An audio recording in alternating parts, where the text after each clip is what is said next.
Hello friends, अगर आप भी एक वर्ष में बीएड या फिर एमएड करना चाहते हैं तो ये वीडियो आपके लिए बेहद महत्वपूर्ण होने वाला है, क्योंकि इस वीडियो में हम लोग जानने वाले हैं कि इसमें एडमिशन की प्रोसीजर क्या होगी, कौन सी परीक्षा देकर के आपको एडमिशन लेना होगा।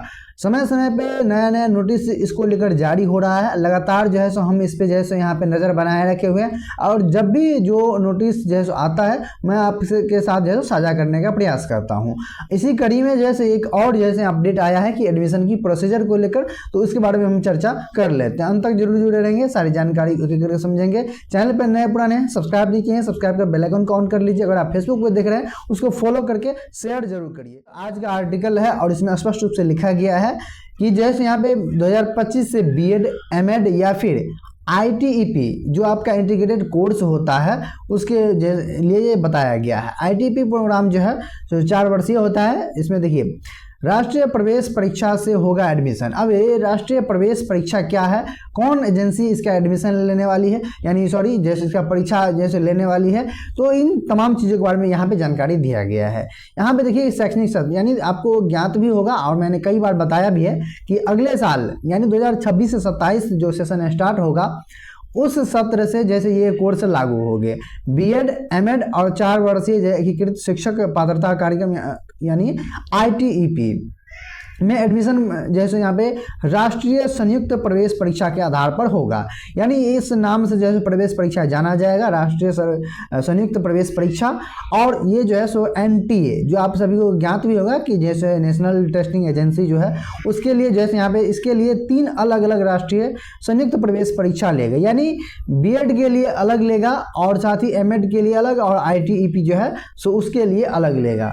अब यहाँ पे प्रवेश परीक्षा में हासिल अंक, यानी जो भी आपका प्रवेश परीक्षा में जो एंट्रेंस एग्जाम में आपका मार्क्स आएगा उसी के आधार पर जैसे मेरिट लिस्ट तैयार की जाएगी और इसी के आधार पे आपका एडमिशन होने वाला है। तो यानी एडमिशन की कुल जैसे प्रक्रिया ये रहने वाला है आपका कि एंट्रेंस एग्जाम होगा और उसी के मेरिट के बेस पर आप सभी का जैसे 1 वर्षीय जैसे आपका बीएड हो या फिर एमएड हो या फिर 4 वर्षीय आपका जो है एकीकृत शिक्षक पात्रता कार्यक्रम, इसमें एडमिशन होने वाला है। यहाँ पे देखिए इसकी घोषणा इसी साल के अंत तक जैसे होगी। इसके बाद इन कोर्स की पढ़ाई करने वाले कॉलेजों और विश्वविद्यालय को एनटीए के पास इन राष्ट्रीय संयुक्त प्रवेश परीक्षा के लिए पंजीकरण करना होगा, ताकि छात्रों को पता लग सके कि उनके पास दाखिले के लिए कौन कौन से विकल्प उपलब्ध है। इस प्रकार से कुल जैसे जानकारी दिया गया है। यहाँ पे देखिए अभी एडमिशन के लिए अलग अलग प्रवेश जैसे यहाँ पे प्रक्रिया होगी। यानी स्कूली शिक्षा की गुणवत्ता में सुधार के लिए के मकसद से इसे लागू किया जा रहा है। सत्र 2026 से ये बीएड, एमएड और 12वीं की कक्षा के बाद शिक्षक बनने वाले प्रोग्राम यानी 4 वर्षीय एकीकृत शिक्षा कार्यक्रम की एडमिशन प्रक्रिया में बड़ा बदलाव होगा। अभी तक बीएड की पढ़ाई करने वाले कॉलेजों और विश्वविद्यालय नेशनल टेस्टिंग एजेंसी विश्वविद्यालयों की अपनी प्रवेश परीक्षा और अंकों के अन्य मानकों के आधार पर मेरिट तैयार करके सीट आवंटित करते हैं। अब ऐसा नहीं होगा, जैसे एनसीटी इस पे जैसे पूरी गाइडलाइंस बनाएगी और अपने आधार पर जो है सो यूनिवर्सिटी या फिर कॉलेज जो एंट्रेंस से लेकर के जो है अपना एडमिशन करते हैं। अब ऐसा नहीं होगा। यहाँ पे देखिए एनसीटी के अनुसार राष्ट्रीय शिक्षा नीति यानी एनईपी 2020 के तहत एनसीटी रेगुलेशन 2025 तैयार किया गया है। यानी इसमें स्पष्ट रूप से ये कहा गया है कि अब जो जैसे कि आप जिस भी यूनिवर्सिटी से लिए होंगे या फिर जिस कॉलेज से लिए होंगे वहाँ पे आपका एंट्रेंस हो या फिर मेरिट बेस्ड पे जैसे आपका एडमिशन हो जाता है।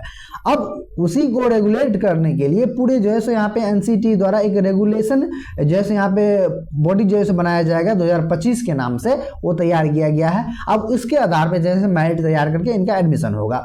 अब यहाँ पे जानना आपके लिए बेहद जरूरी है ये भी, हालांकि मैंने इसका चर्चा कई बार किया है, फिर भी आप यहाँ पे देख लीजिए कि इसके लिए पात्रता क्या होगी। यानी एलिजिबिलिटी जो 1 वर्ष का जो बीएड प्रोग्राम है या फिर एमएड प्रोग्राम है वो जो है यहाँ पे कौन लोग इसमें कर पाएंगे। तो यहाँ पे देखिए सीधी बात है, इसमें जैसे बीएड करने के लिए आपके पास या तो फर्स्ट में देखिए आप ग्रेजुएशन जो है सो आपका ग्रेजुएशन जो है सो 4 ईयर वाला होना चाहिए आपका। अगर 4 ईयर वाला नहीं है तो आपके पास सेकेंड में क्या होगा, जैसे आपका पीजी होना चाहिए। अगर आपके पास पीजी है तो निश्चित रूप से जो है आप इसमें जो है एलिजिबल होंगे। और ये इसके लिए जो है आप दोनों में से किसी एक चीज़ को फॉलो करते हैं तो आप 1 वर्ष के बीएड कोर्स में जो है यहाँ पे एलिजिबल हो जाएंगे और इसमें आप एडमिशन ले पाएंगे। ठीक उसी प्रकार से 1 वर्ष का जैसे बीएड एमएड प्रोग्राम भी जैसे लाया जा रहा है। अब एमएड प्रोग्राम में ये होगा कि ये इसमें देखिए डिस्टेंस और रेगुलर दोनों मोड में ये संचालित होगी, लेकिन ये है कि जो है एमएड जो है सिर्फ जो है यहाँ पे रेगुलर मोड में ही जो है चलेगी। अब यहाँ पे देखिए ऐसा नहीं है कि बीएड जो है और एमएड दोनों 2 वर्ष वाला कोर्स जो अभी चल रहा है ये बंद हो जाएगा, ये भी चलता ही रहेगा, लेकिन साथ साथ 1 वर्ष वाला भी चलेगा। अब मान के चलिए जिसके पास 3 वर्ष का जैसे ग्रेजुएशन है वो तो 2 वर्ष वाला उनको करना होगा, या तो पीजी करे, अगर पीजी नहीं करना चाहते हैं उससे पहले ही बीएड करना चाहते हैं तो उसके 2 वर्ष में करना होगा।